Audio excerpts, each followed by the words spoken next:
probably do. This meeting is a meeting of the Board of Education in public for the purpose of conducting the school district's business and is not to be considered a public community meeting.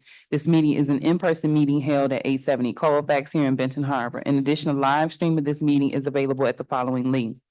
Questions may be submitted beforehand to natalie.singer@bhas.org or presented in person during the public comment sections as indicated in the agenda.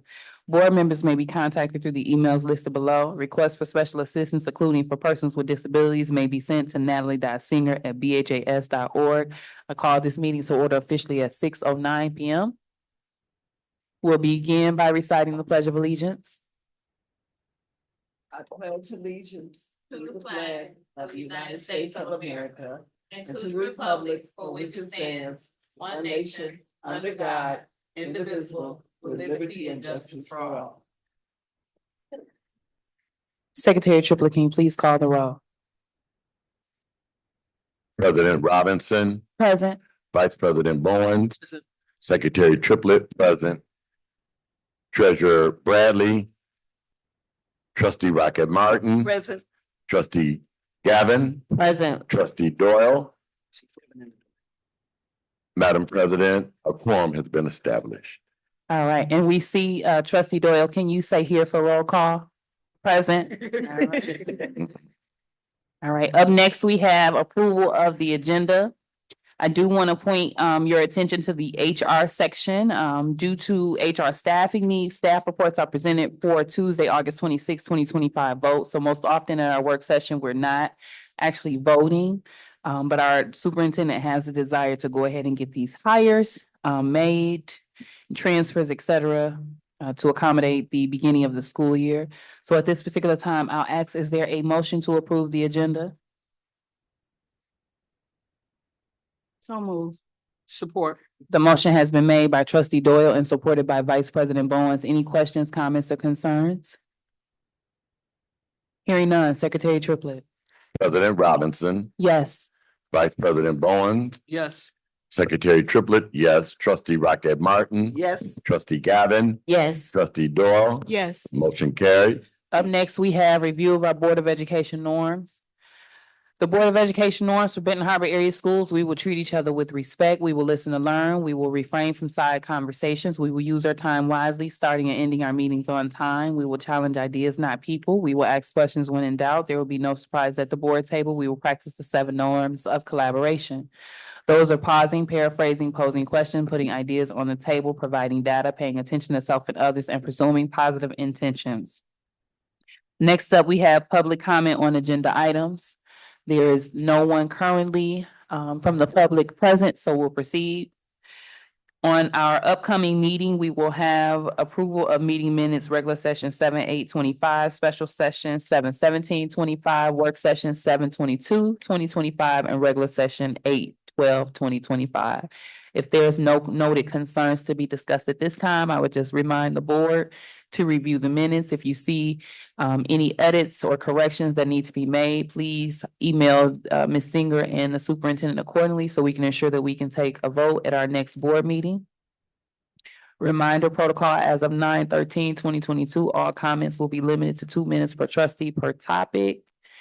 And up next for board business, we have backpack and school supply donations from Benton Harbor Education Foundation, Colson Group, Four Winds, and Jackwell Realtors. I'll pass the floor to Dr. Griffin, or not sure which director is planning to provide information concerning that. Director Bob Carter? She said that you would be the one to provide the update on those donations to us this evening.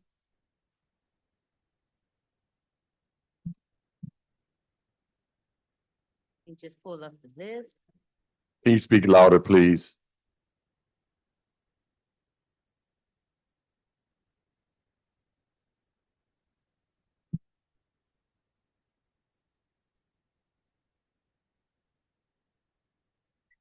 Yes, the Benton Harbor Education Foundation provided backpacks and tumbler cups to all staff at our welcome back professional development that was last Monday. So we want to thank the Benton Harbor Education Foundation for that donation. Thank you so much. Colson Group donated 20 backpacks filled with school supplies. So we want to thank the Colson Group for those backpacks. Thank you so much. Four Casino also donated various school supplies, notebooks, pencils, rulers, a group of various items to our district. So we want to thank Four Winds Casino for that. And the Jacqua Realtors also did the same. They donated school supplies directly to our registrar. So we want to thank Jacqua Realtors as well. I also want to add, we got a $2,500 donation from Carter Foods that is going to be used for student supplies. We want to thank Carter Foods for that donation. And we also received a donation from Dunkin' Donuts. We received keychains for the high school students to receive a, I think it's called a refresher drink. There's a keychain where they can get one a month, going through, June of next year. So we want to thank Dunkin' Donuts for that donation for our students. And they also donated keychains for our staff to get a medium, hot or iced coffee for $2. So we want to thank Benton Harbor Dunkin' Donuts for those donations as well. Thank you. All right, thank you. So we appreciate all of our collaborative partners within the Benton Harbor Area Schools area, and we appreciate the donations as noted. So thank you, Dr. Griffin and Director Bar Carter for ensuring that the board is aware of those donations. Any questions or comments from the board at this time? Yes, I want to say thank you to all of the organizations. I'm starting to call them our village, and so very grateful. And I love this idea of giving thanks to them during our board meeting. And I noticed that there was also, I saw it on Facebook. I noticed that there was a donation to the high school from Present Pillars as well. So definitely want to thank them as well. I know they also do a Christmas, some type of donation to our children, shopping with a dad or something like that, really beautiful. So thank you to them as well. Yes, we're waiting on that to be brought up to our office from the athletic department. The donation from Present Pillars was for the athletic department. Good deal. Thank you. All right, if there's no other questions or comments from the board, I wanted to ensure that we had an opportunity to have the Facilities and Finance Committee discussion. Oh, Trustee Rocket Martin. Like to thank the YMCA. We had handouts at our table to give out to the boys and girls. So hats off to the YMCA for also being a part of our back to school bash. All right, awesome. Thank you so much, Trustee Rocket Martin. Continuing with the facilities, and thank you to the YMCA as well for those donations. Facility and Finance Committee discussion. So the board has asked at the table in other ways to consider splitting Facilities and Finance. As you all are aware, Facilities and Finance was two separate committees previously with anticipation of working on the master's facilities plan and a lot of the big facilities level projects that we needed that would also encompass finance. We thought that it would be efficient and a better use of time if we combine the committees. There has been expression from the board regarding splitting those committees, which I am not opposed to doing. I just wanted to respect the entire board, give you all an opportunity to give insight. I did anticipate that the chair of the Facilities and Finance Committee would be here. He did send me an email, which I think I referenced previously, expressing no hesitations about splitting the committees. He did indicate his preference for assignment to the committees or where he would like to move if committees are split. But other than that, he's expressed no objection. So at this time, I'll open the floor up to either trustee to give their thoughts on separating Facilities and Finance or why we think this is something that we need to do. It doesn't require a formal vote. I have no objection if it's something that the majority of the board agrees to. I'll just have to go back to the table with designating individuals to say a committee. So the floor is open. Madam President, You have the floor.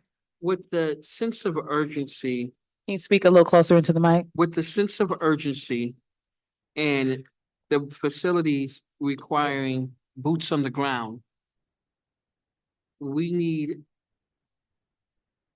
and I don't want to throw anyone under the bus, but we need leadership here present to focus on that. So I believe splitting the facilities and finance committee and making sure we have leadership there is necessary. Okay, any other feedback from the board? Madam President, You have the floor. I too, agree, with us splitting these two committees. It's very important and it's never personal. It's business. And, as Vice President Bowen stated, with the work that our superintendent has to do as it relates to, facilities, the master facilities plan, that is a lot of work for one committee.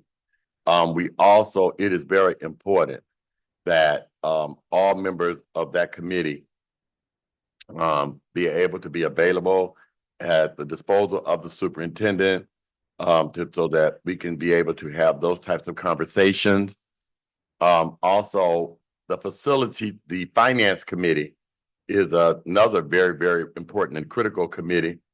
And it is, I think we just agreed that it would be chaired by the treasurer of the Board of Education. And so I think we should go back to that plan of action.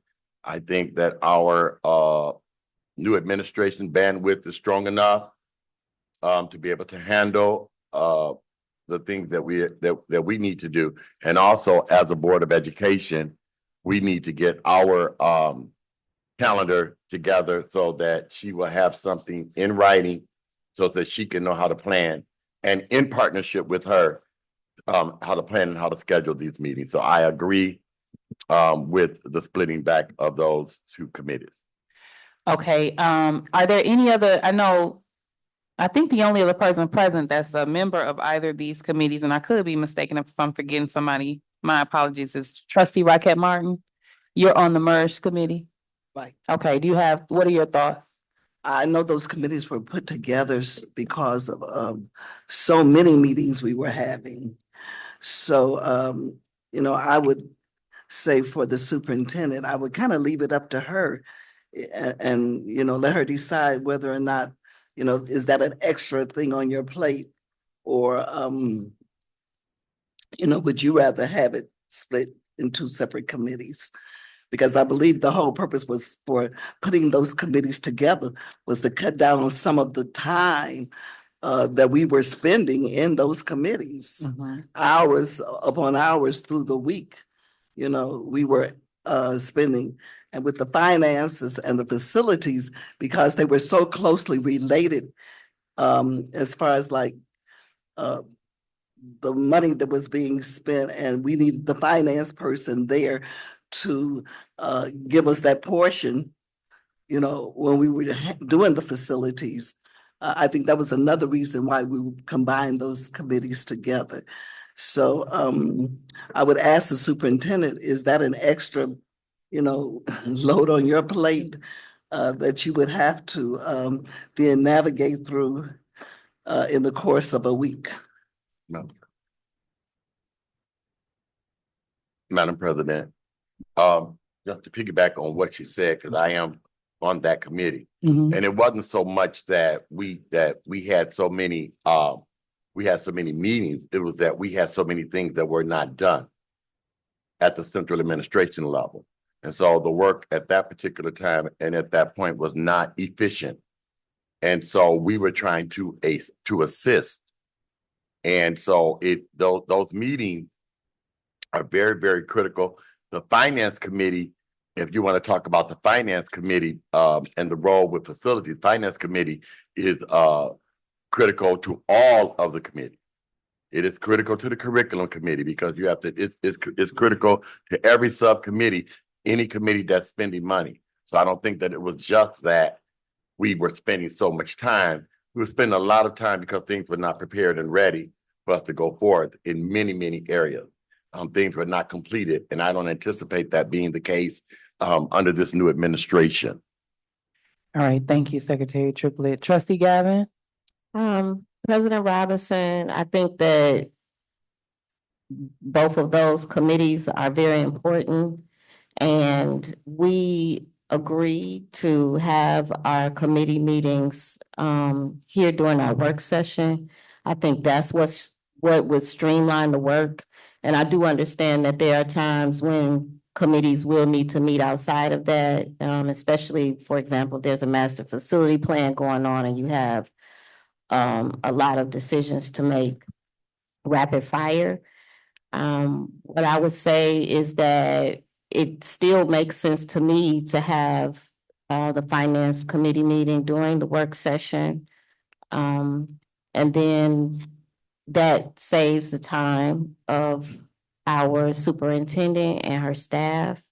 And I think that it's important for us to make sure that whoever's leading the committee, whoever our treasurer is, whoever's holding offices, also need to be present to chair those meetings, to make decisions, and just to show that this is important to them. So I'm in support of this move if it's the will of the board.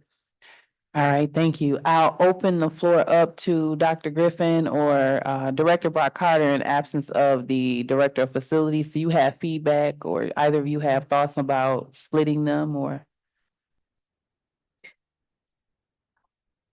Okay, Madam go ahead. President. I do. And I agree with everything that the board has articulated tonight.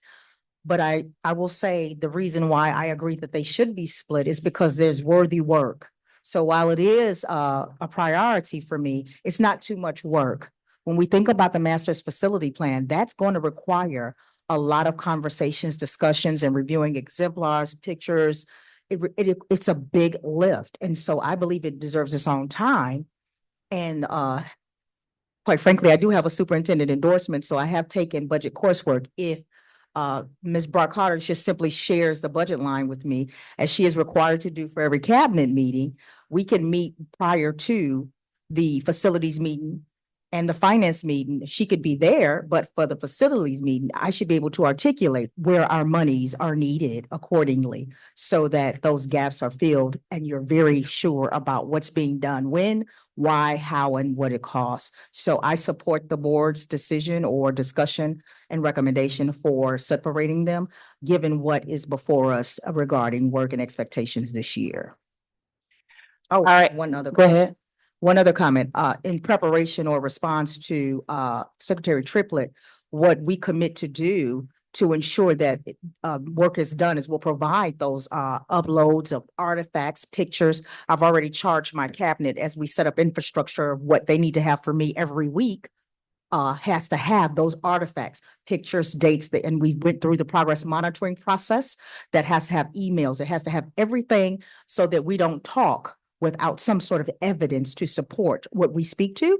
And so concurrently, we will be able to do those very same things as we proceed with the committee meeting, specifically the master's facility plan, which is a high priority for this year. So to speak to that, to his point, we'll be much more efficient with documentation so that decisions can be made and their time can be used more efficiently. Thank you. All right, awesome. So based on the feedback received from the board, I will be splitting the facilities and finance committee effective September's work session. We already know that our treasurer standard is the chair of finance. Is there anyone present that would like to be on finance committee? And Rocket Martin, would you like to go to finance, or Gavin, you would? I would, President Robinson. I'm I'll working take on a this. project right now to get investments into our district for CTE, for class sizes and to attract teachers. And I would love to be a part of that. Okay, I know someone on this board table who tried to get you be a part of the finance committee before and also suggested a particular position for you, but we won't say who that person was. So I think that would be an amazing idea. Rocket Martin, you said yes, you would like finance? I want to stay on the facilities committee. You want to stay on facility, so you don't want to be on I finance can do both. or both? Okay. Yeah. Okay, so then right now, I know that Triplet was a member of facilities. It was Bradley, and then it was Rocket Martin. Am I mistaken, or is that Bradley correct? was not on the board. No, Bradley was on facilities and finance. The merged committee was you, Bradley, and Rocket Martin. Rocket Martin, yeah. Okay, so you have interest in staying on facilities? most definitely. Okay, who else has interest on being on facilities? I do, Madam President. Okay. Anyone else? And Rocket Martin, you said you're interested in both? Okay, and then most often trustee Bradley listens. If you are listening, just let me know if you are interested in facilities or finance. I will have an update at our regular board meeting on the merged committees. On the separated committee assignments, as far as who will be on which committee, and then committee members. Once your committee is determined, then you will decide amongst yourself who your chair of facilities will be. As standard, Bradley would be the chair of finance as the treasurer. So thank you all for your time in that conversation. And then as we proceed with our agenda, just a reminder, all comments will be limited to 2 minutes per trustee per topic. So I won't come back to you for a second comment, but I don't want you to think I'm being rude. I just want to make sure we're able to get out of here timely this evening. So our first item of business for Policy and Discipline Committee is our first readings of our policies.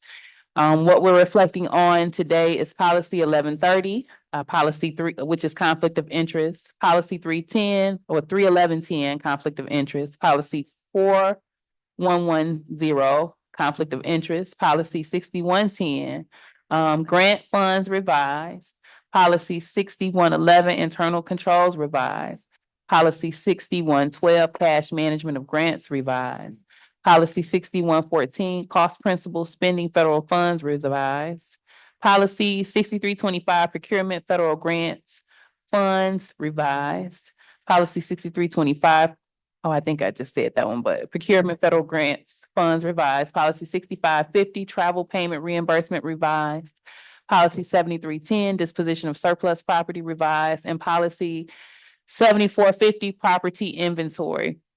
Now, those conflict of interest policies, you'll notice they're all very similar. There are different levels of conflict of interest based on your level in the district. And so each of those policies, you'll notice that there are similar changes that are made to, sometimes they're gender fluid language, standard amendments that Neola sends over to us. So you'll notice that each of those accommodations have been made in those particular areas. They're very similar. And then you have your remaining finance related type of policies as well. They're all general updates. There is no updates that are noted that I have concerns about. As you all are aware, red is the removal of certain language and green is the addition of particular language. However, there's no concerns that the policy committee has or I have as chair of policy. And so I would ask at this time if anyone has any noted concerns. If not, I would encourage the board to continue to read through the policies because they will be taken for vote at our upcoming board meeting. And some of them are like general changes. So for example, policy 6114, cost principles, spending federal funds.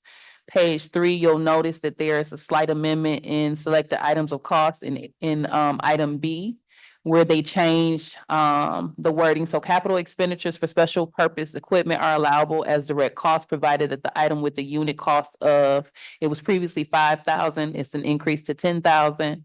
And then or more have the prior written approval of the federal, it said awarding agency, they just removed awarding. It's going to be agency or pass-through entity. So I would ask that you all read back through this again on that next page 4 of 6. They've increased that to 10,000 and removed the term awarding. So a lot of the changes that are made are similar changes throughout each of the policies.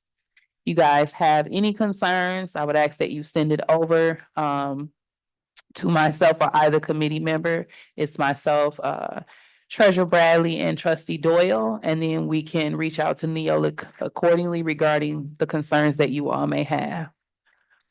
Madam President, Yes, sir. can you please let the public know when we're doing these policies, who Neola is and what they represent, so that they'll be clear and have some type of understanding of who's leading this work? All right, so Neola is a standard entity that are experts in not only school level policy, but also federal and state changes. So they are essentially the consultant company that not only Benton Harbor area schools use, but many other school districts use to give us advice and counsel on policy changes. So we will get updates from them on our policies that currently exist, letting us know that there was either a state or federal or local level change that took place, and it thus requires that we make updates to our policies. And so when they give them to us, they give us a copy that reflects all of the changes. If it's something being removed, it's red. If it's something being added, it's green. It also presents us with options for some of the policies have option 1 or option 2 within them, and then they also make recommendation of what those options are. So we are not just blindly making these decisions because we feel there's a need to update the policy, but a lot of them are connected to federal changes or local state changes that occur. And then we have Neola to give us guidance as to what their recommendations are.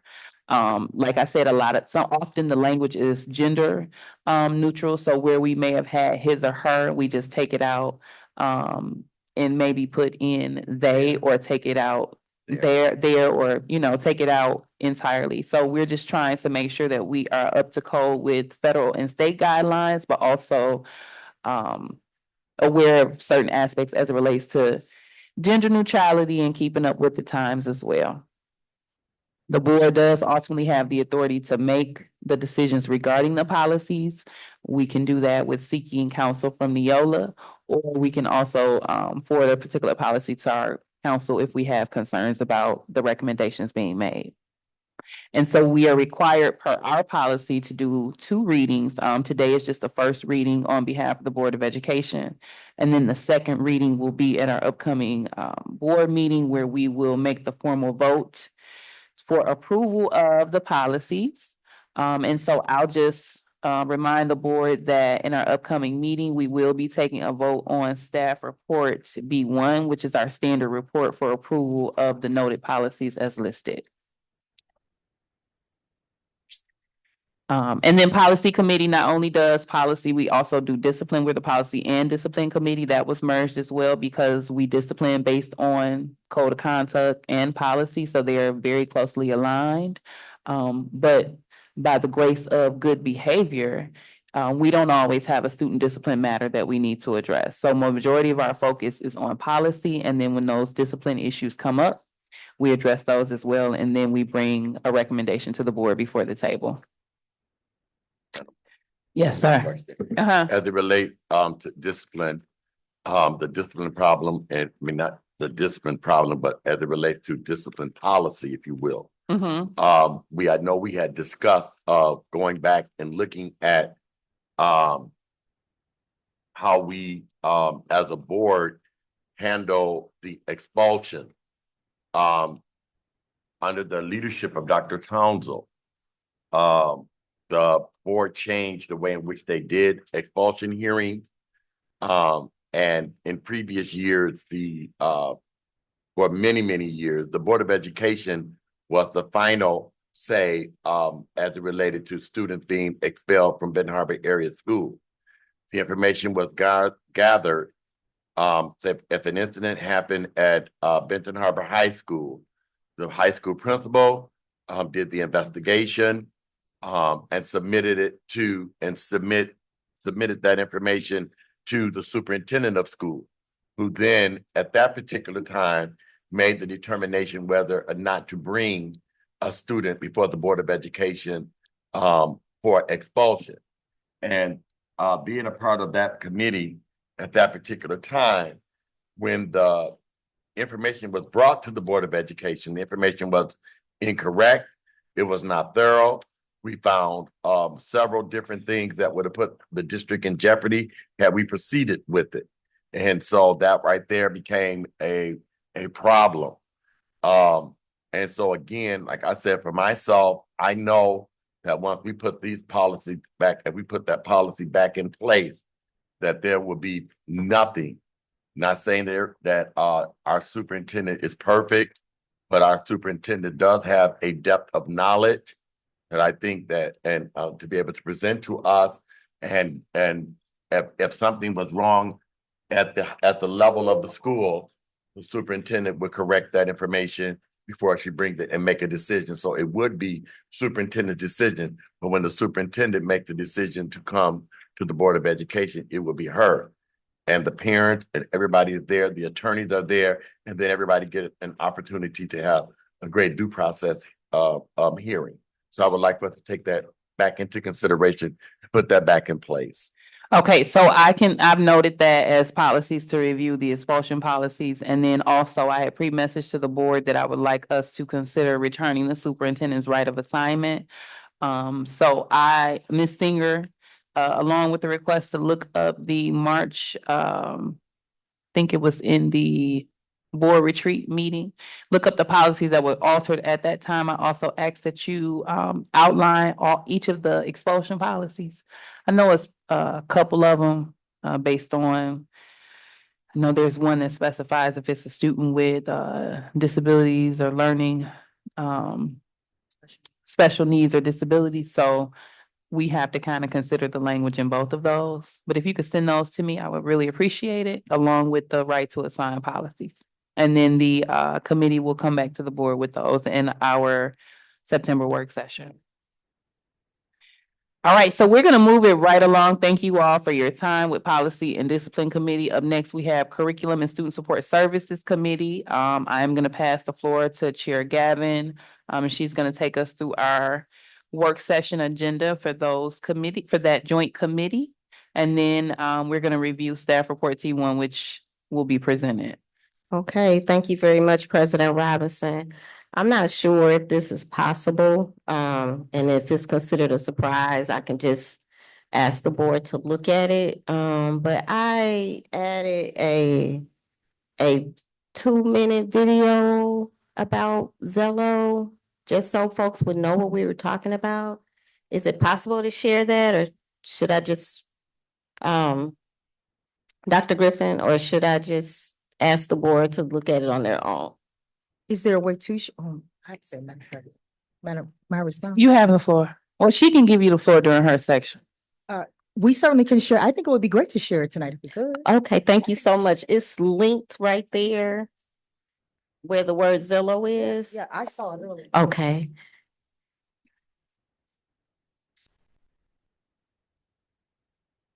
Before you play it, it's probably a commercial anyway, but before you play it, I just wanted to say that we took the time out to welcome Dr. Foster. So great to have you.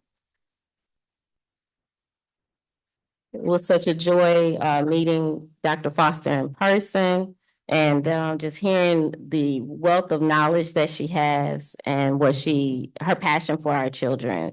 So, okay, so next on the agenda was Zello. I know that that's a priority. I would love for us to take a little bit of time to discuss goal setting with Zello. So I thought before that, it'd be good if you all can kind of get an overview. Some of you already know, but it'd be good to get a quick overview.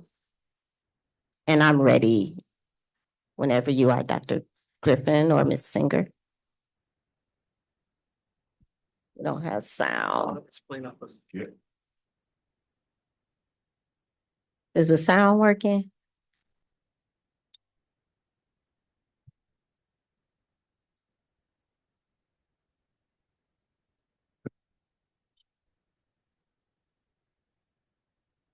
While we're waiting on the sound, what I would love for us to do during this work session is to think of a SMART goal. The SMART goal in my mind is 100% of our students from grades 3 through 12 are on Zillow by the end of the year, but I'm not sure if that's a realistic goal. So I just want to hash that out with the board members, with our executive staff, and with Dr. Griffin. Or if it makes sense to have 100% 7th through 12th this year, and then 100% 3rd through 12th next year. So that's kind of what I'm thinking. But yeah.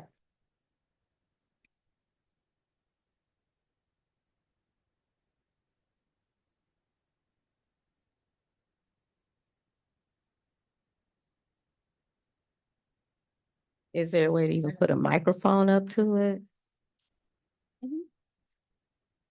I just wanted to reply to trustee Gavin. That could be something that could be worked out. But what, I don't want to make a decision on the 100%, although I like it, until I've had a conversation with my tech team to see what the logistics looks like to get everybody on board. Absolutely. I appreciate that. Sure.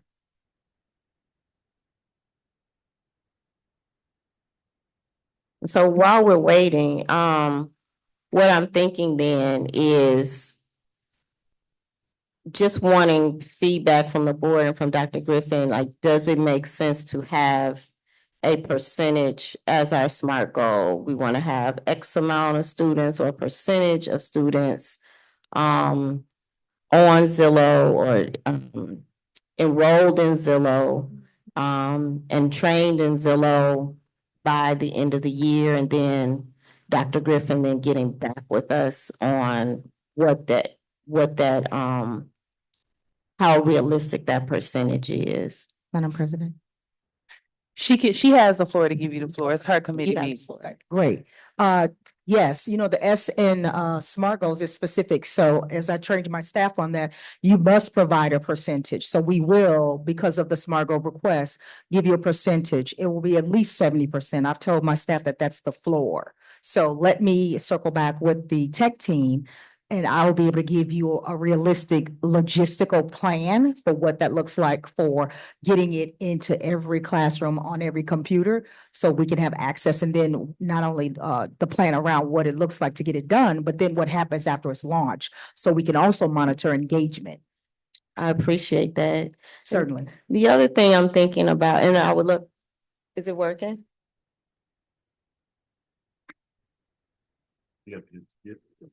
Oh, there we go.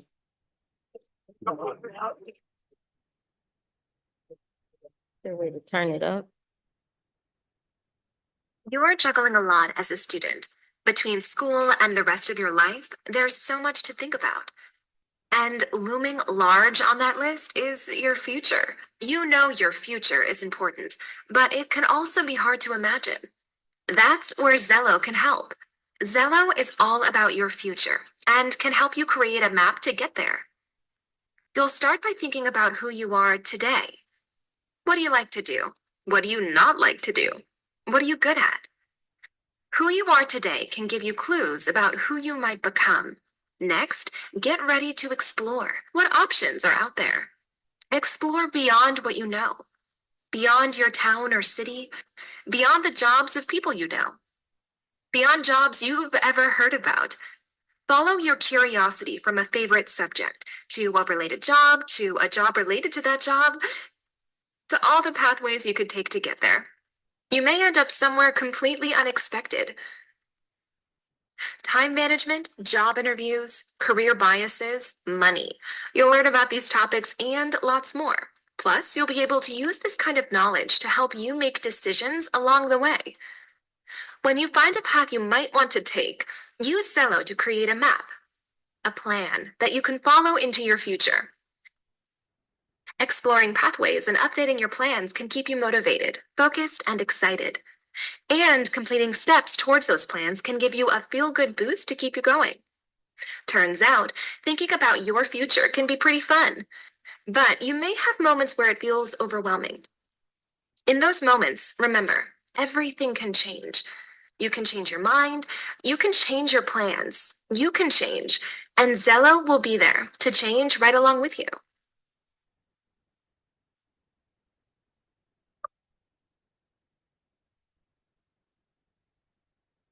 Sorry. Thank you so much. And I'm just wondering if our committee members or if any board members just have any thoughts on what they saw or thoughts about setting a goal around this. May I make a comment? May I just add that I love the program. It is perfect for our younger students. It's in a very easy communication style. And this falls right into my vision around the kids being CEOs of their journeys. And what a fantastic way for them to be able to track how they feel about certain areas and careers. So for me, I fully stamp it.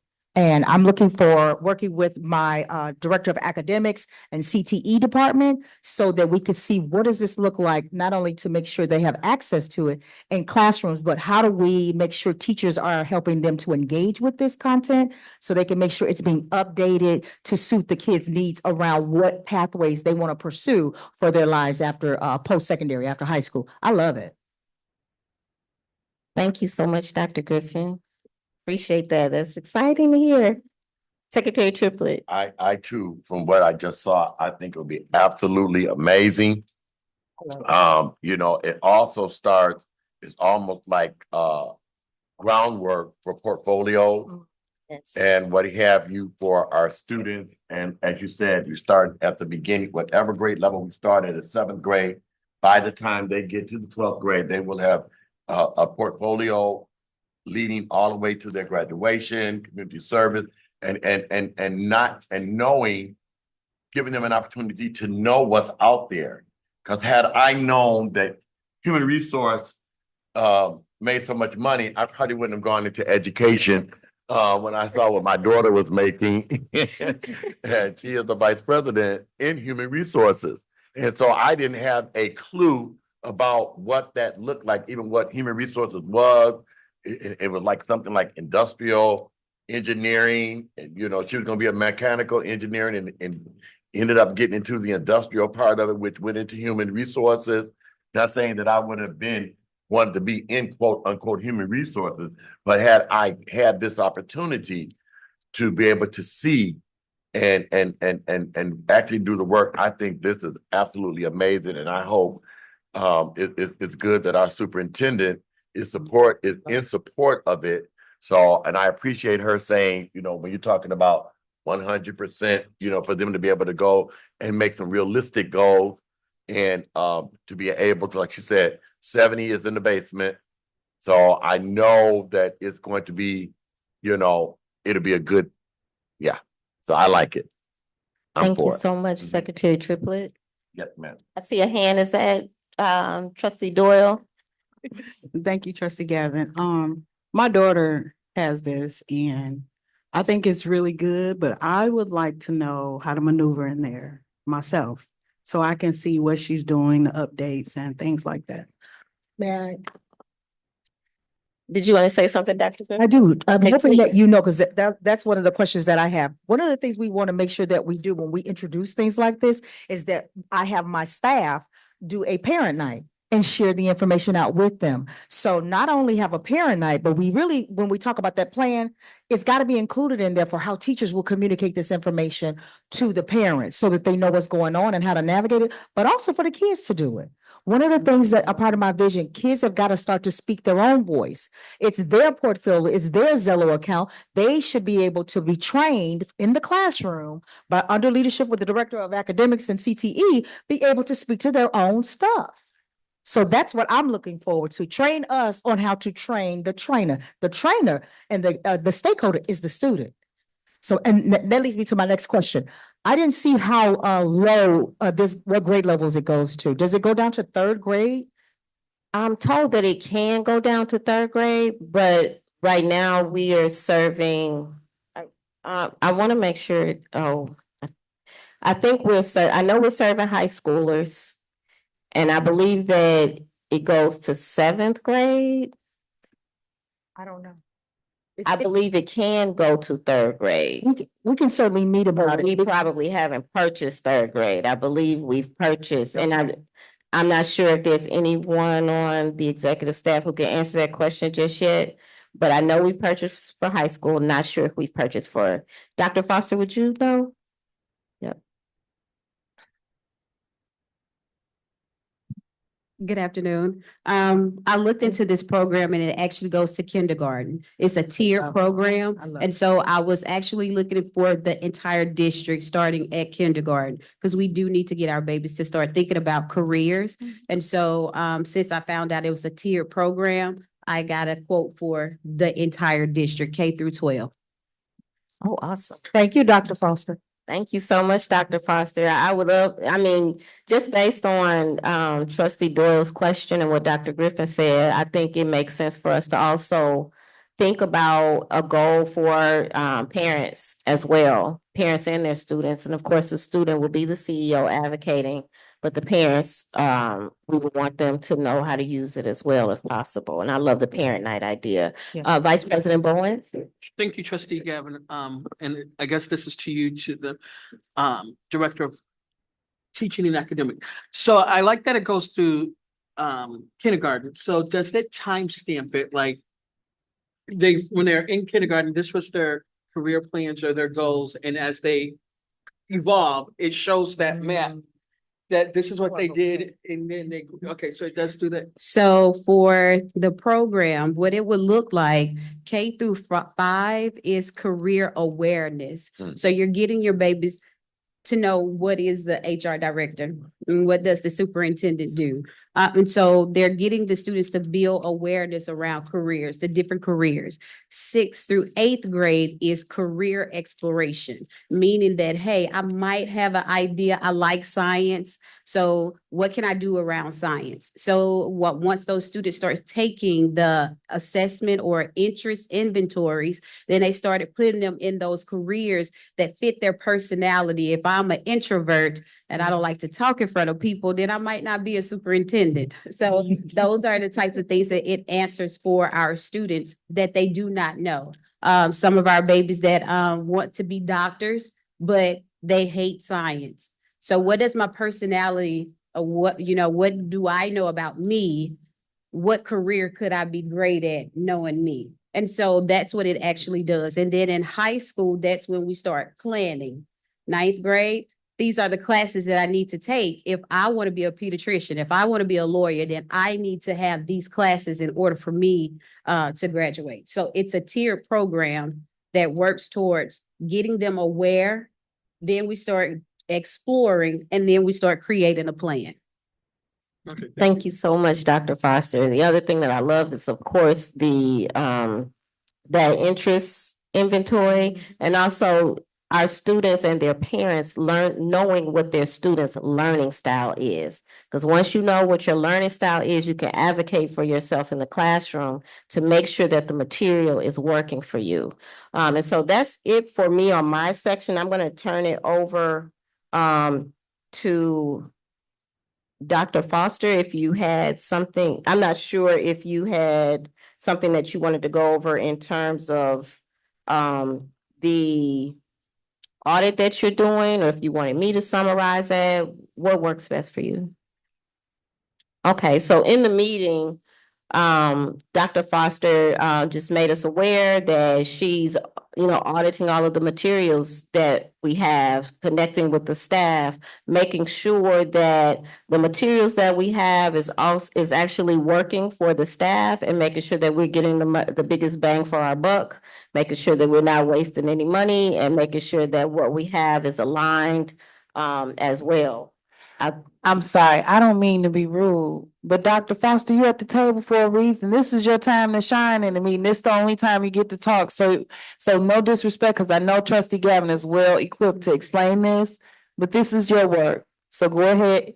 Thank you for being here.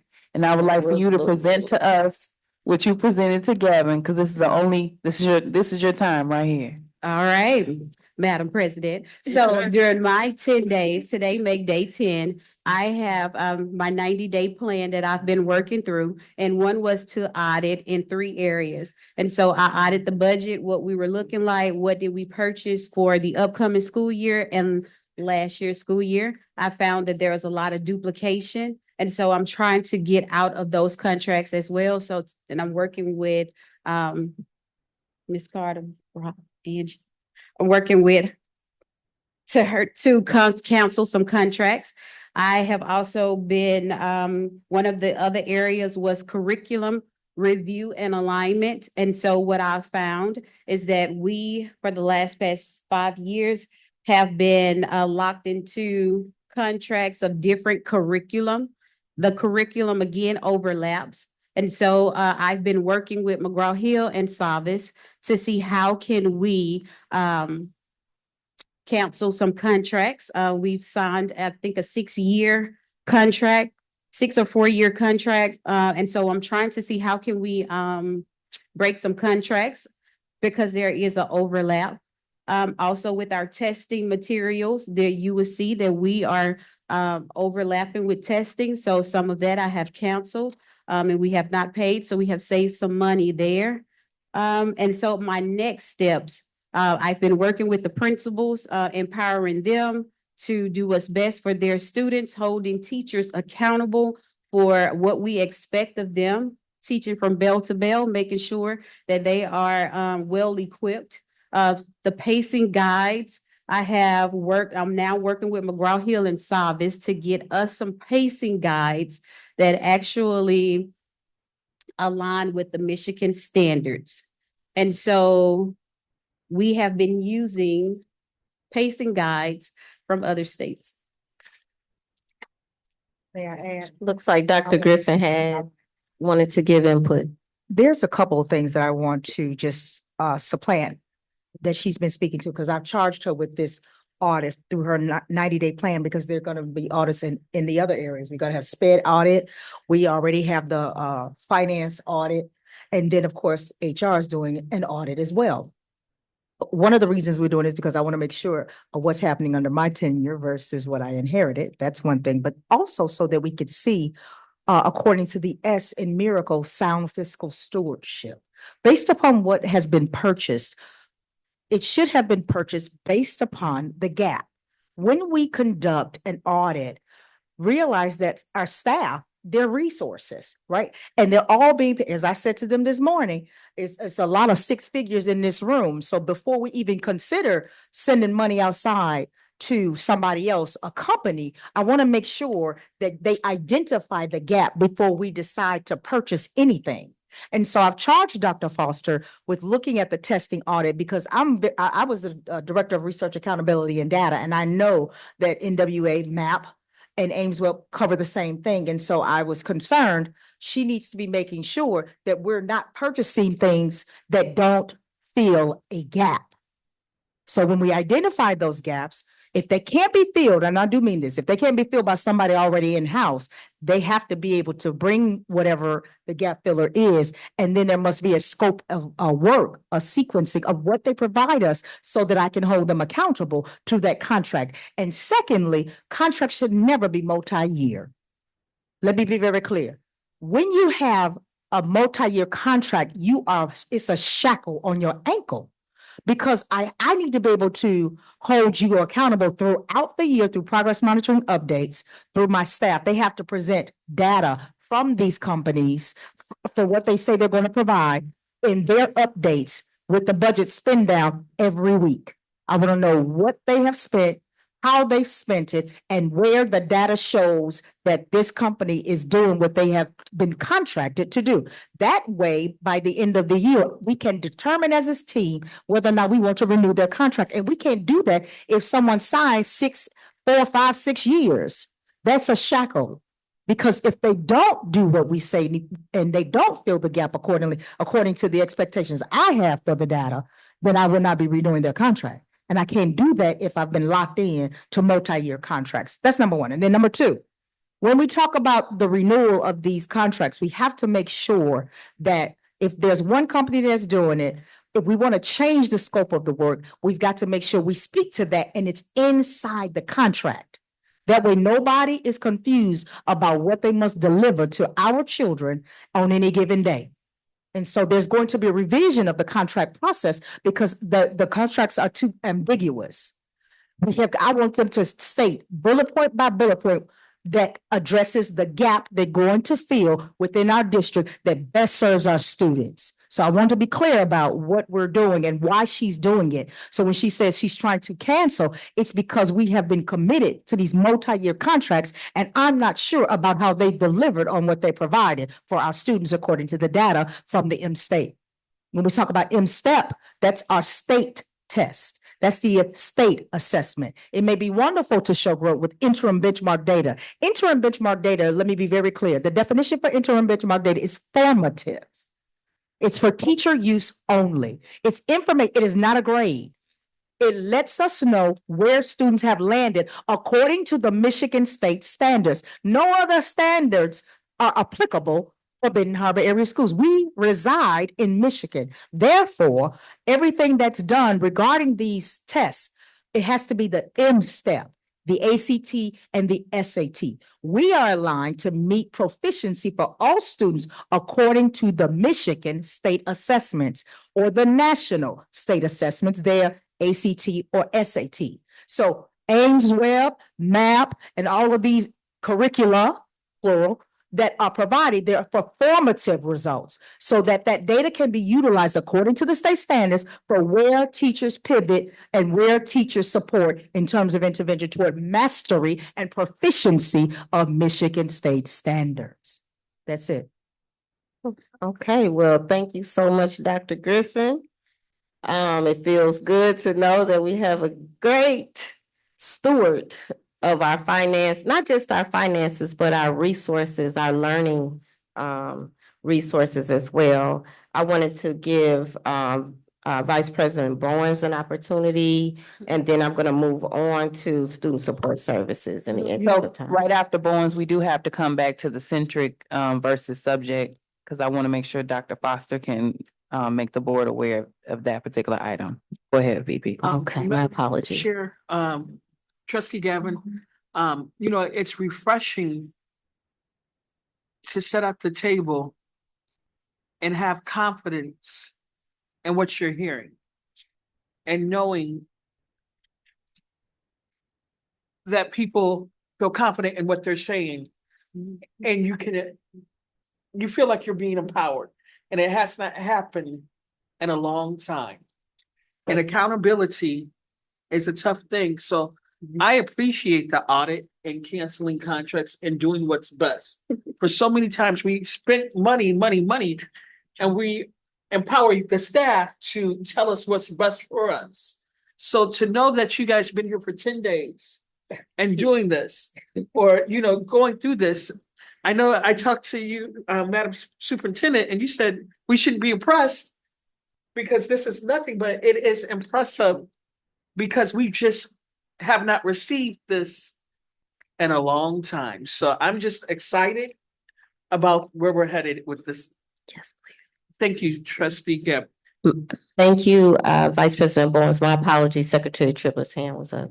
No, it's fine. It's just for 27 years I taught, and I have not heard gap analysis since I've been on this Board of Education. And I have been waiting and praying that somebody says this. We're being judged on summative tests. And we don't have a strong formative assessment alignment. Because as our superintendent stated, this is just information to guide the work and to be confident to be able to hear this. It's absolutely amazing. And I thought I heard someone say about we're using other state tests and things and what have you, guides and what have you. Because when we look at that, there are more similarities than there are differences. So there are things in other states and what have you that would be applicable to us.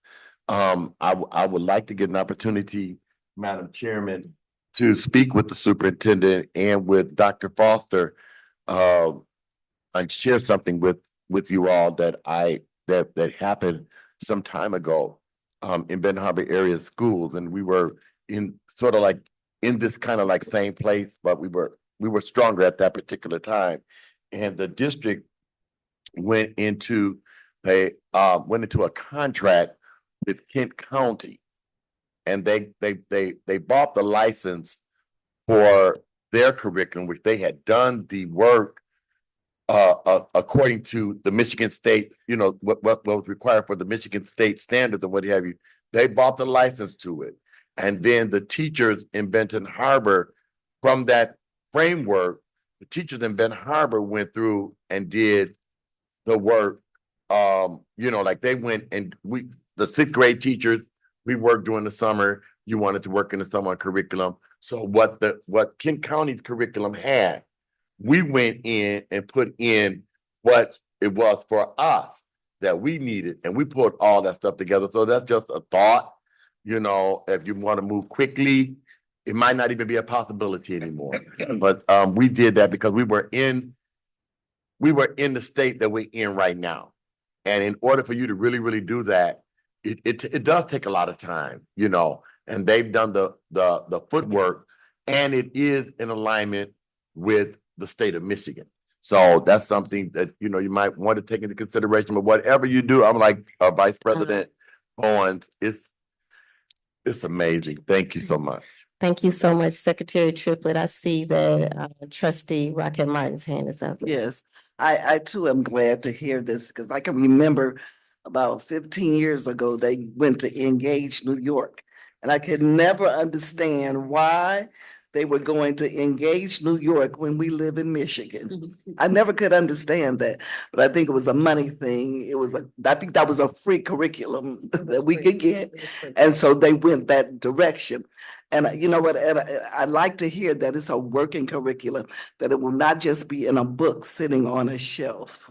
Because so many times, you know, you do curriculum, I've worked on curriculum before, it ends up on a shelf and nobody using it. So if we could make it a workable curriculum where the teachers were engaged, where the students will be engaged, because we have done a lot of curriculum work, that would be great. And hats off to you for your insight. Thank you. Thank you, trustee. Let me be very clear. One of the things that I have absolutely charged Dr. Foster with is bringing our teachers to the table. We have some amazing teachers. Let me be very clear about that. I have seen what they're doing in these classrooms, getting ready for our kids. Their voices will be at the table. When we talk about engagement, we've got some teachers, I found out 34, 36 years. Amazing. Absolutely. And I've charged them. I know we're in contract negotiations, but one of the things that is critical, Dr. Foster will be leading a committee, a curriculum committee where they got to choose whatever teachers want to come to the table. There's a list of them so that they can be in partnership with Dr. Foster. So we're not making the decisions on our own. Right? So when we talk about engagement, what we have to do is respect what the teacher says and their voice about what happens with the curriculum. Why? Because they're the ones using it. And then now I want us to make sure that we speak to this centric versus subject issue. I'm going to turn it back over to Dr. Foster so she can share some concerns.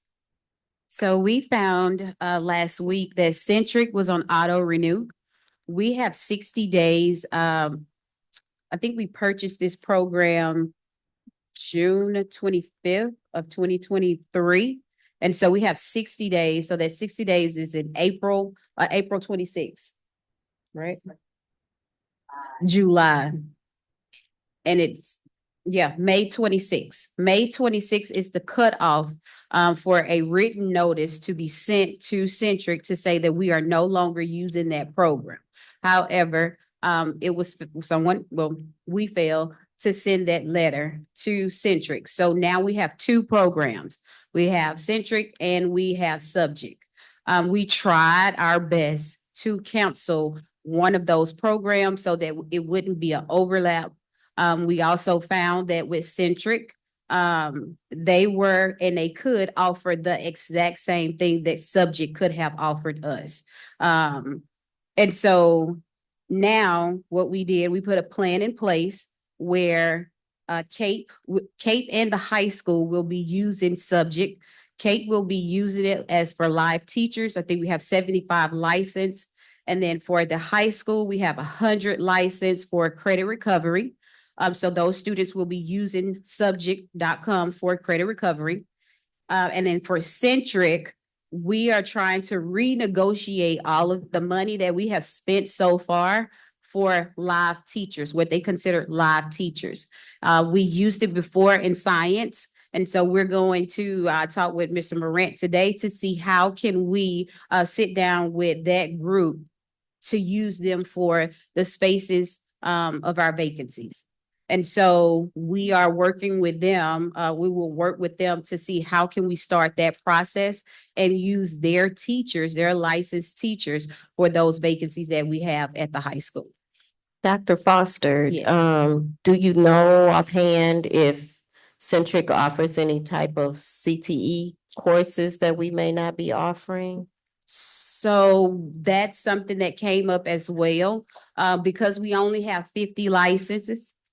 Yeah, what we're trying to do right now is see how can we use, because right now Centric was for Cape and high school. So we have to rewrite that contract. And so I'll be sitting down with Morant, that team, to see what can we do for it. And CTE, I will ask. But right now, I don't know. They might have some coding or computer classes, but I haven't seen their full catalog just yet. Okay. Trustee Gavin? Yes, ma'am. I have charged her with doing that, and Barry and Reeser, I want her and Mr. Morant to pull them to the table because they claim that they can provide us with assistance with CTE certifications in those roles. So I want to tap that resource in so we can make sure that CTE is covered, because it's going to help us fill the gap for recruiting and retaining high quality staff, and also be an incentive for increasing student enrollment. Our programming has got to improve. That's why I really support what Trustee Gavin is talking about, because we have to have other stuff in place beyond just reading, math, science, and social studies. So we are, I prioritize that, or I have had charged her with prioritizing that for the director, for that department. But I think I need to bring it home about this Centric versus subject, because we just found out about this, 3 days ago? 3 days ago. 3 days ago. And I find it troublesome because this is money from our kids. And so I needed, to reflect on that. And what's very important is that we be transparent and operate with integrity with our board. So when it was brought to you all to consider subject and letting go of Centric, all of the information should have been available, because during the audit, it was found out that subject does the very same thing Centric does. With that being said, now we have to kind of reprogram because we can't get out of that contract. And given that it was such effort by multiple stakeholders, because I pulled the information around convincing you all to approve subject, then the necessary resources should have been left, the termination of that contract for that 60 days, that should have happened. You did that in good faith. You said, they came to you and they said, we want subject and not Centric. Subject shall replace Centric. And you said, yes, go ahead. Well, when you said, yes, go ahead, then it was incumbent upon whoever who came to you to ensure that they didn't let that 60 days lapse. Because now I have inherited these two programs doing the exact same thing, and now I have to renegotiate what one of them does to take care of our children, and we will do it, but that could have been handled better.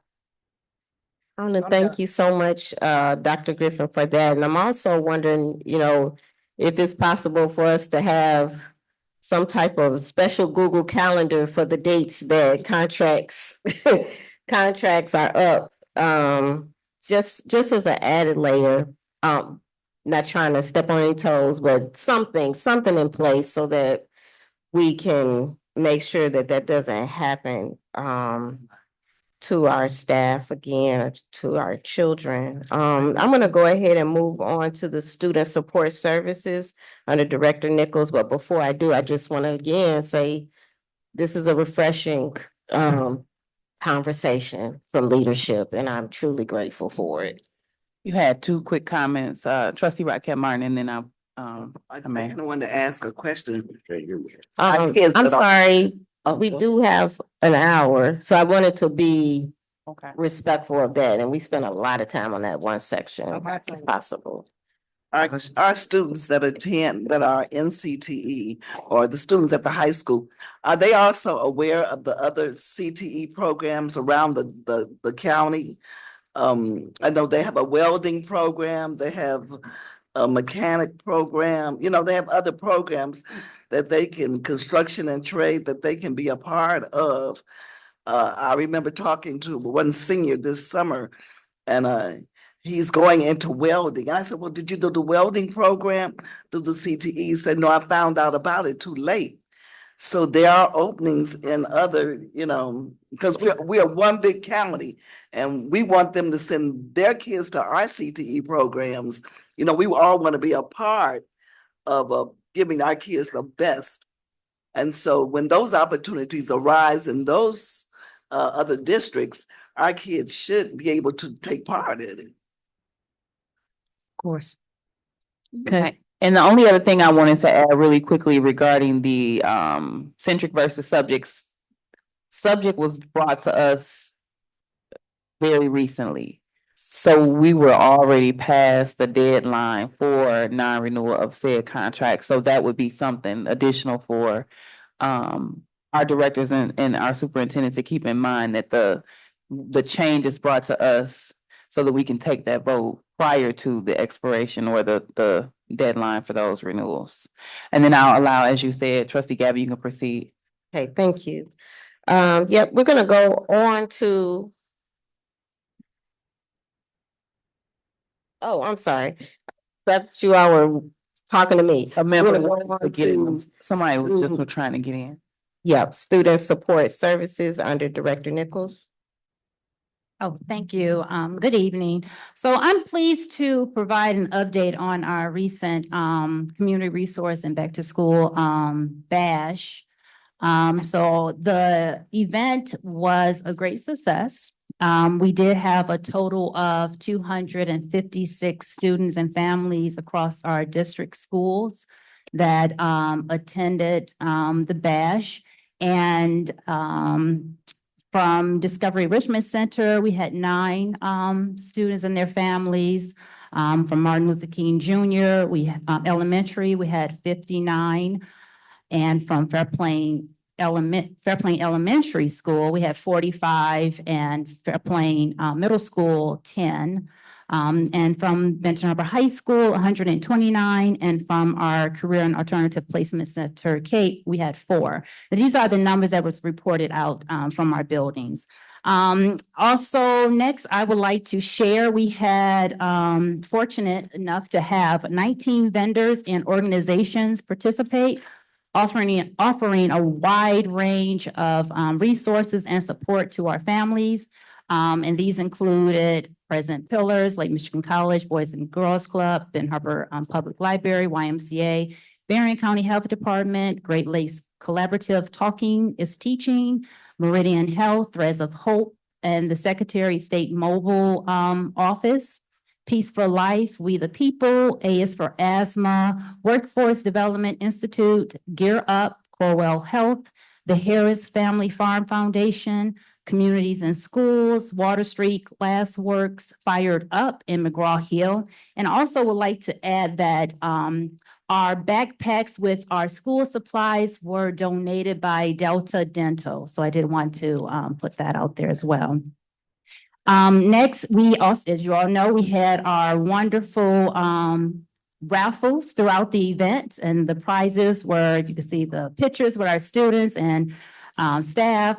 We had 2 iPads, 2 Beats headphones, 2 bicycles, and Present Pillars provided 2 $50 gift cards on the spot. So we thank them as well for their contributions there.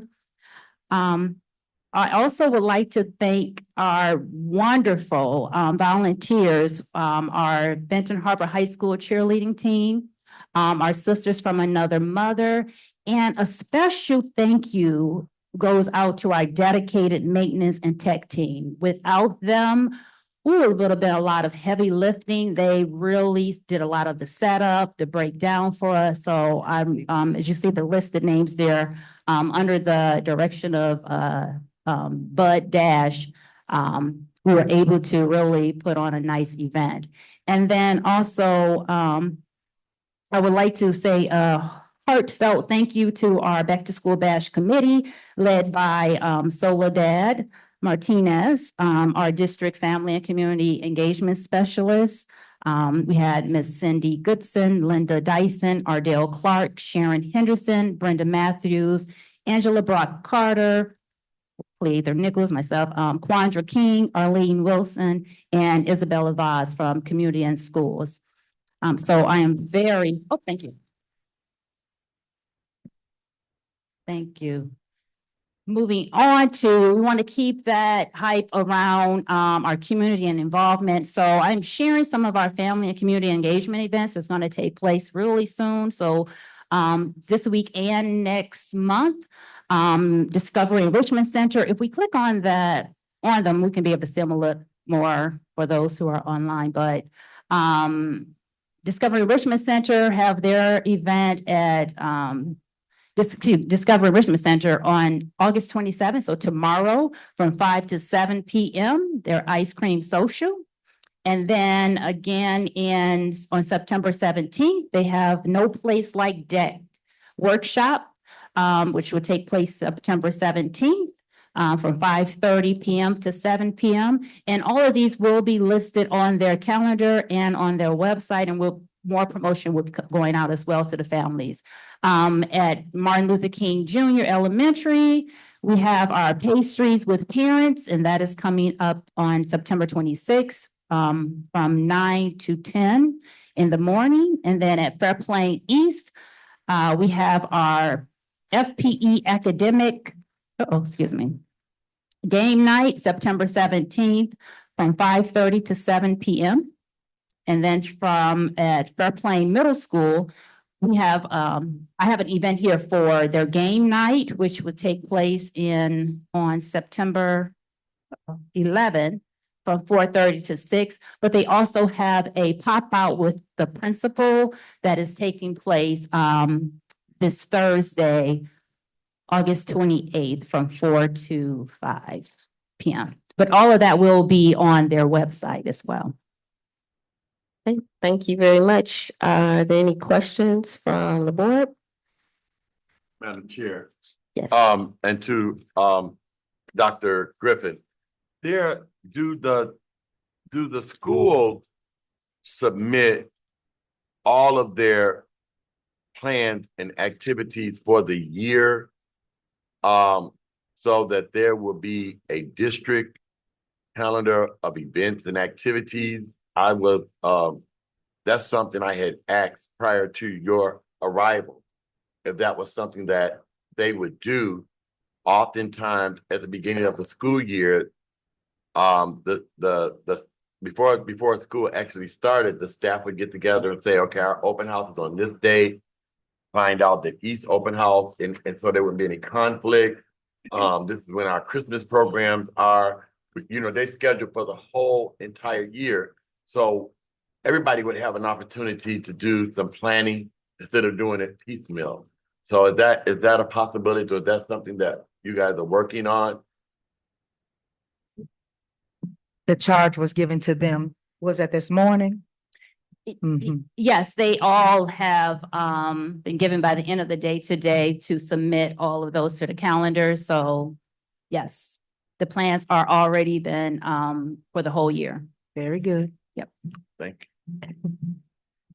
Awesome. Any other questions from the board? Okay, thank you so much, Director Nichols.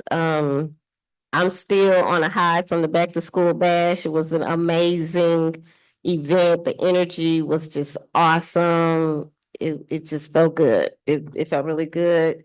I felt great to be an alumni of Benton Harbor area schools.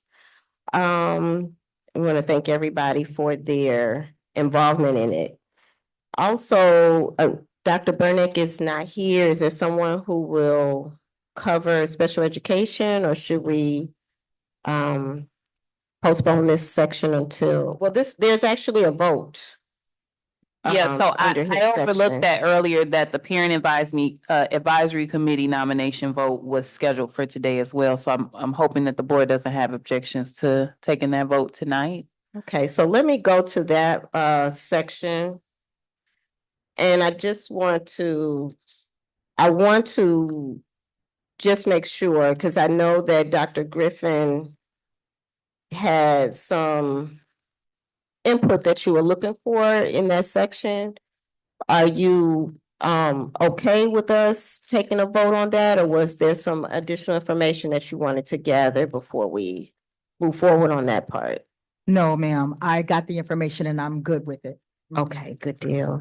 Is there anything that you would like to share with us before we move on that section? No, they're provided, these are PAC members that are provided through Barry and Reese, an organization. Dr. Burnett can give many more details, but I like the opportunity for us to have these two representatives to help us collaborate around what we do with how we engage our parents. Okay. So since it's a resource, I say we take advantage of it. We can always tailor it to our specific needs.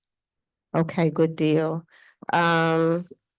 So this is staff report T1, Parent Advisory Committee nomination, reason for board approval. The rule requires that the Regional Education Service Agency or RESA Board of Education appoint a special education parent advisory committee composed of representatives from each of its constituent local school districts. Facts and analysis.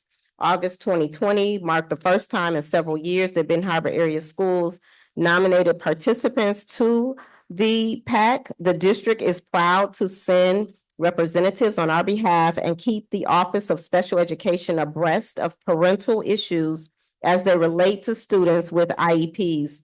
The following BHAS parents are recommended for nomination as representative members of the Special Education Advisory Committee. I want to make sure I'm saying this name correctly. Is it Geely I think so. Johnson? New parent, please forgive me if I'm saying your name wrong.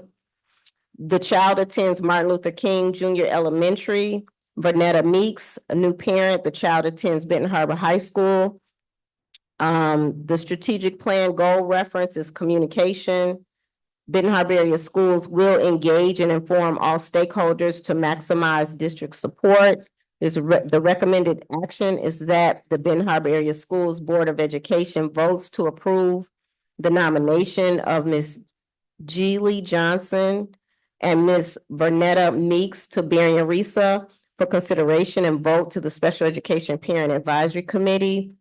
There is not a policy reference mentioned, but I'm sure that there is a related policy that would support this. And so this is approved for presentation to the Board of Education by Dr. Griffin. And I would like to make a motion that we support staff report T1. I second.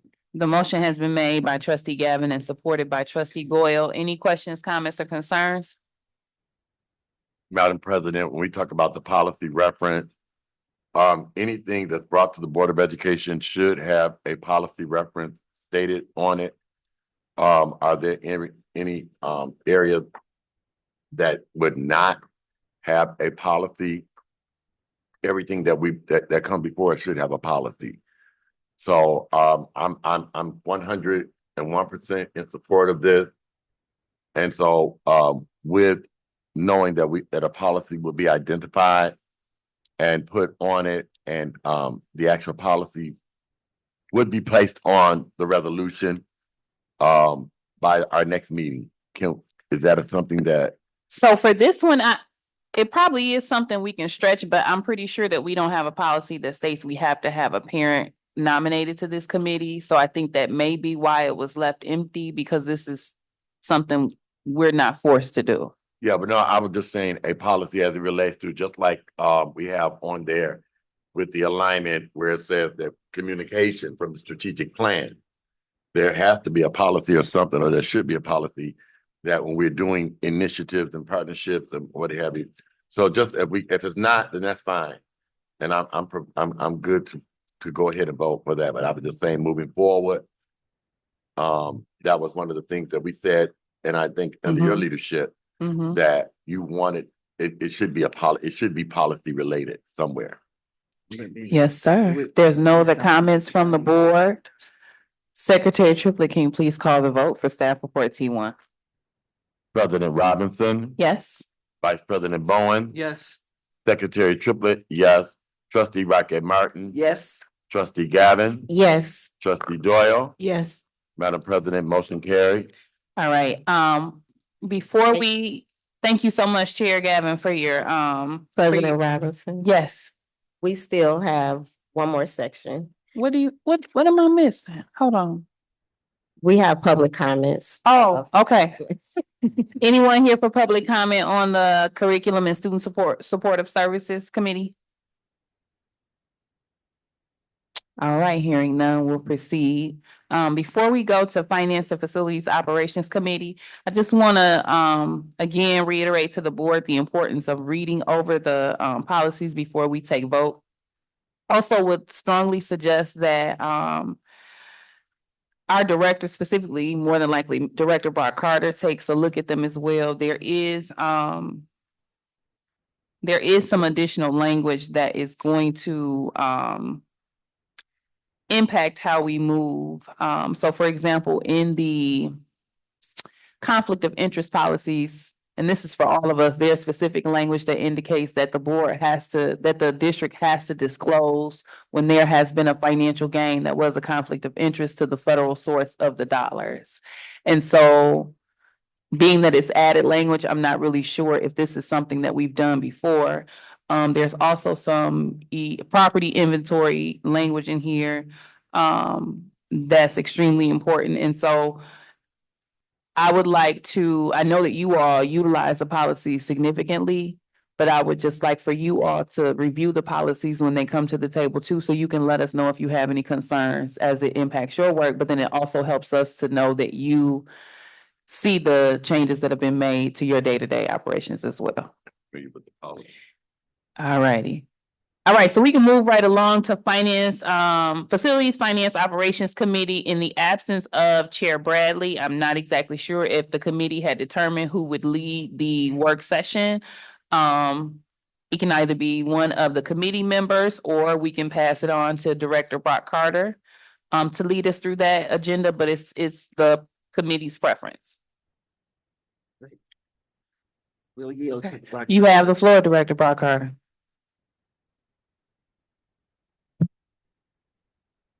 Thank you, President Robinson. I just want to review facilities first. Some of the things that's going on in facilities, Can't hear you. specific to the environmental assessments that we need on the buildings that are pending condemnation. We did have some, the environmental impact assessment started Wednesday, August 20th. BART has been completed. Fair Plain Northwest and Martindale are scheduled for September 2nd. And the initial assessment reports should be done by September 10th. The final report should be done by October 3rd. And I know our superintendent has been in contact with the various municipalities to let them know where we are in the process. So they do understand we are taking action to their requests. And if you click on, there's a spot that's highlighted that says here under the demolition contractor budgets that are attached here. Those budgets do not include if there are findings in the environmental reports. So the budgets the quotes from the contractors may change once we get those environmental reports, if there are findings where our contractors have to change the way that they approach this project. So we just wanted you all aware that the quotes that are there from the contractors that we have contacted, but there may be added costs once we get the environmental reports. And some of those changes, just for clarification, would be like if they found asbestos Right. or lead. Right, and Those and kinds there of may be things. some basements and underground action that's going on too at some of these properties. So all of that information will be available once we get the reports. Yes, trustee Gavin? Thank you. So I, I'm wondering, a couple of things. The Donald Atkins Drive School, was this all for demolition? I thought there was something else in the, vote that said like demolition or Renovation. revitalization or something like that. Was there something in addition in the, in I'll that let staff report that included Dr. other Griffin language? can answer that for you. Yes, trustee Gavin. Yes, it did. It said, renovation was the other word. Renovation. Renovation. And so know that this is just a quote. It's not that, a decision has been made. But these were apparently gathered prior to my arrival. But they're just quotes of what these contractors can provide to let us get a sense of what it might cost if we move toward that particular decision. Okay, thank you for that. Sure. My other question is, I'm wondering if there was ever any other previous assessments that gave us information about asbestos or waste. That's one. Not expecting anybody to have that answer right now if you don't. And the other one is, because the chances are if it was there back then when they did the initial assessment, it's still there. The other thing is, if it is, if asbestos and waste is an issue, if there are environmental issues, I'm wondering if we could qualify for some brownfield redevelopment, grant dollars from the city. They give monies to companies that are dealing with environmental waste issues. And so if that's an issue with us, I think that we should look into whether or not we can get those dollars as well. Trustee Gavin, I would love to explore that to save us monies. So I will circle back with our facilities director and my team to start that process. Thank you so much. Certainly. You can proceed, Director Barkharder. Thank you. Moving on to the gym floor. Work on the gym floor is scheduled to start this week. From our last estimated conversations with the contractor, I know there was a 6 to 8 weeks. I verified with our athletic director after he spoke with the contractors that the timeline is 6 to 8 weeks. If we get any updates on any additional time or shorter time, we will update the board. Can you remind us of what the work is that needs to be done? It has to be totally taken up and redone. Is that because of the flooding from the pipe bursting? Yes. And from my memory, that is something that our insurance covered? Yes, the insurance is covering it 100%. Thank you. I just wanted to make sure the public is aware of why we're doing more work, because there will be a post saying, we just spent this much money and you're going back again. So thank you very much. You're welcome. Any other questions on the gym floor? Yes, trustee Yeah, Triplett. I do want to ask a question, and I heard Dr. Griffin state as it related to asbestos and what have you. Every year there was asbestos report and things done in this district on its properties and what have you. And so it's presented every year, even when schools were all vibrant and students and filled with students. There was a report that was done. Maybe we could check into that so we won't be so far behind. But with the gym floor or with the asbestos and what have you, and this is what the previous administration had done. Can you make sure that you check and see what it was that was really done? Because Of course. the things that's being presented, that was presented to the Board of Education, it just needs some thorough vetting. Thorough analysis and review. Yeah. Certainly. And with the gym floor, so with the physical education classes in the fall,